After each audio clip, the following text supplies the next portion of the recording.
Hi, I'm Malcom Bricklin. I'm the guy who put the name on the back of the Bricklin car. The SV1 meant safety vehicle number one. The purpose of the car was to build the safest vehicle ever mass-produced. And one of the misconceptions about a gull wing door is people see it going out like this for some reason and protruding. And in fact, one of the reasons the gull wing door was put on the car was for safety reasons.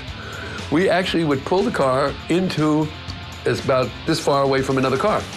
And of course, you could not open the door of the other car and get out because the other car's door was at least this thick. So it was only 2 inches.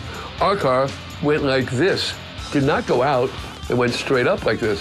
So in that same distance, you could not get out of another car, we could actually get out of our car. Which meant if you were coming into traffic, you couldn't open the door into traffic, you'd be opening your door away from traffic. So again, it was for beauty, but it was also for safety.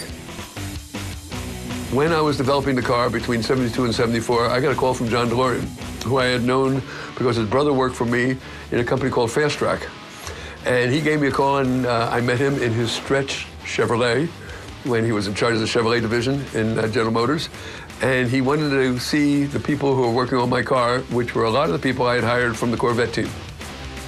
And we sat around looking at the car, and he informed me that he would be available to leave General Motors and become my president, which got me extremely excited to have a man of his caliber involved with us while we were building this car. So I took him to the First National Bank and told him that I wanted to hire John DeLorean as quarterback for the team, and John wanted $1.7 million to leave General Motors to become our president. And we agreed on that. And the next day I got a call from John, and he told me he wanted. I said, John, I don't think it has anything to do with money. I think it has to do with the name of the car. So I don't think we can get together. So John and I didn't get together as him working for us, but as soon as I put the car into bankruptcy, he gave me a call again. And this time he wanted to hire my crew, and he wanted to build his own car, and he wanted, of course, copy it in every way named demand. And it happened to be, I happened to have our pre-prototype that he had seen that he wanted to copy exactly, and I gave him permission. So John DeLorean's car is the exact car that I rejected, and still have that prototype that was designed in 1972. When we started to build the car, we thought the car was going to come in around 3,000 pounds because we were using plastic body, and we thought that was going to save a lot. But if you look at the frame of the car, it's a very heavy steel. So it was easy to weld, it was certainly easy to buy, and it was certainly cheap. Although we invested in the tooling for the bird cage around the frame, which held the doors and all the pieces of the body, we did not have to invest anything into the frame itself as far as tooling.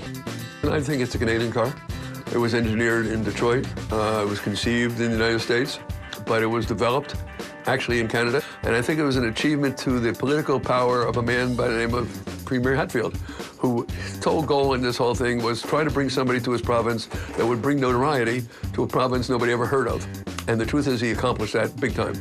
It's too bad the people there didn't appreciate what they had, because if they had, they could have paid attention to building that car really good, and that car could still be being built today. If you look at the frame of the car, it's a very heavy steel. And it was the smartest, cheapest way to do it without having to invent or pay for a lot of tooling.